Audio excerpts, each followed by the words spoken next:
नमस्कार, मैं हूं आपके साथ मोहिनी त्यागी और आप देख रहे हैं बिस्तक। देश में तेजी से सब कुछ डिजिटल हो रहा है। आजकल आप घर बैठे ग्रोसरी के सामान से लेकर दवाइयां तक आसानी से मंगवा सकते हैं और ऑनलाइन शॉपिंग के जरिए आपको हजारों ऑप्शंस भी मिलते हैं। इसके साथ ही ऑनलाइन वेबसाइट्स आपको कई सारे कूपन्स और डिस्काउंट्स भी देती है, जिससे कि आप अपने प्रोडक्ट को कंपेयर और सस्ते दामों पर भी खरीद सकते हैं। लेकिन मान लीजिए कि आपने कुछ ऑनलाइन शॉपिंग की और आपको वो पसंद नहीं आया और कंपनी ने भी उसको रिटर्न करने से मना कर दिया, तो फिर आप क्या करेंगे?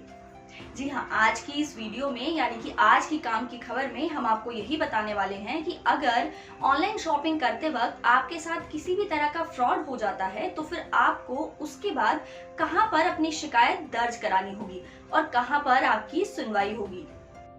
अगर आपके साथ ऐसे कोई भी दिक्कत होती है और कंपनी आपकी सुनवाई नहीं करती है तो आप इसकी शिकायत कर सकते हैं। इसके लिए सरकार ने नेशनल कंज्यूमर हेल्पलाइन बनाई है, जहां पर आप ऐसे फ्रॉड के मामलों की शिकायत कर सकते हैं। तो चलिए अब आपको बताते हैं कि अगर आपके साथ फ्रॉड हुआ है यानी कि शॉपिंग करते वक्त आपको किसी तरह की दिक्कत आई है, जैसे कि आपने कोई प्रोडक्ट मंगवाया और आप उसे रिटर्न करना चाहते हैं लेकिन कंपनी उसे रिटर्न नहीं ले रही है, या फिर आपके पैसे कट गए हैं, कंपनी आपको गलत प्रोडक्ट दे चुकी है और वो रिटर्न नहीं कर रही है, तो इसके लिए आप किस तरह से अपनी शिकायत उस नेशनल हेल्पलाइन पर दर्ज करा सकते हैं।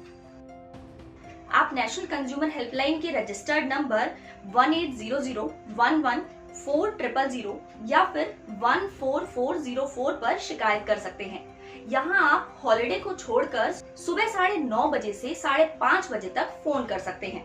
इसके अलावा आप 8130009809 नंबर पर SMS भी कर सकते हैं। इसके जरिए भी आप अपनी शिकायत वहां दर्ज करा सकते हैं।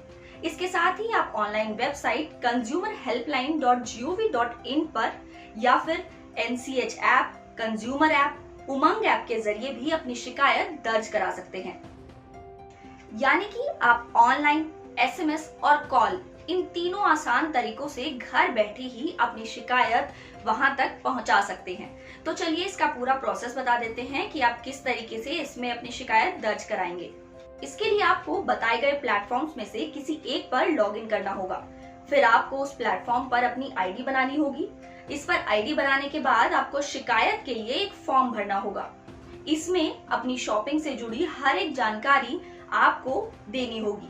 इसके बाद जल्द ही आपकी शिकायत पर कार्रवाई शुरू हो जाएगी। यानी कि अगर आपके साथ ऑनलाइन फ्रॉड हो भी जाता है तो उसके बाद अगर कंपनी आपकी सुनवाई नहीं करती है तो आपके पास एक और विकल्प है, जहां पर जाकर आप अपनी शिकायत बता सकते हैं या अपनी शिकायत दर्ज करा सकते हैं। लेकिन हाँ, ऑनलाइन शॉपिंग करते वक्त आपको भी थोड़ा सा सतर्क रहना होगा। जैसे कि अगर आपको कोई वेबसाइट, जो कोई नई वेबसाइट है, अगर आपको उस पर बेहद सस्ती डील मिल रही है या फिर आपको बहुत अट्रैक्टिव प्राइसेस पर बहुत सारी चीजें मिल रही हैं, तो आपको उसको लेने से पहले उस वेबसाइट को चेक करना होगा। यानी कि आपको उसकी जानकारी, थोड़ी सी जांच पड़ताल आप उसके बारे में जरूर करिए। उसके बाद ही आप ऐसी वेबसाइट्स पर अपनी पेमेंट कीजिए, क्योंकि इससे आपके ऑनलाइन पेमेंट की जो खतरा मंडरा रहा है, यानी कि आप जो ऑनलाइन पेमेंट करते हैं आपके कार्ड पर भी सेंध लग सकती है। तो ऐसी ही कुछ दिलचस्प खबरों और अपनी काम की खबरों के लिए हमारे साथ जुड़े रहिए और देखते रहिए बिस्तक।